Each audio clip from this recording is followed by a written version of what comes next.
in my mother's side, I feel like everyone was included. There wasn't too much else to do except for to be around the family, so that's what you did and hung around and singing the songs and a whole bunch of other stuff. When my mother passed, I remember everyone was outside in the backyard singing a song that she loved. And I can't remember it, but it was very special. And when it comes to, maybe I'll bring it up. With my friend's family, we had the pools, we had a lot of little games and things on the grass and everything. There's a lot to do all over the place. And so it was very activity based in their backyard, and the pool was heated, pool volleyball. That was really nice. But a lot of times, my friend and I would just go upstairs and play video games and maybe return back downstairs to go get that buzz real quick.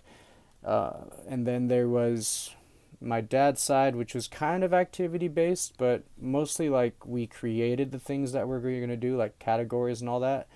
So it's different everywhere, but I appreciated all of it. And let's see, what I was gonna say. Oh yeah, whenever I hung out with my cousins at a younger age, a lot of the times, at every age almost, we would separate ourselves from the family almost immediately after we get there. Like, hi family, and then straight upstairs, isolation. And we would be playing video games or mostly like Yu-Gi-Oh, or like any type of board game. We would just separate ourselves from the family to go hang out with the cousins. Nothing wrong with hanging out with the cousins. In fact, I think even the parents wanted that so that way they could have their time to socialize and have the kids do their thing. But I think that there should also be a line drawn between completely isolating yourself from being and enjoying the family time and then having like that separate time of isolation. Because sometimes it was just there for us to get away.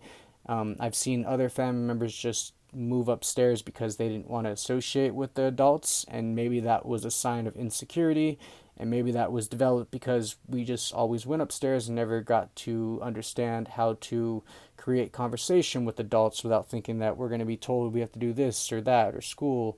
And there's just a lot that could go into it, which also goes to show that the parents should maybe be more inclined to understand the type of conversations they're having with these kids as they're growing up, so that way they know if they're culturing the right type of mentalities. I know my cousins who were sport athletes had no problem because it's just different, but it's hard to really pinpoint all this, but there's something in there that I hope you can understand. So yeah, moving on. Essentially, this was the first time that I had like an actual friend group, uh, my junior year, even though they were younger, and I did cherish that. We remained a friend group for a while.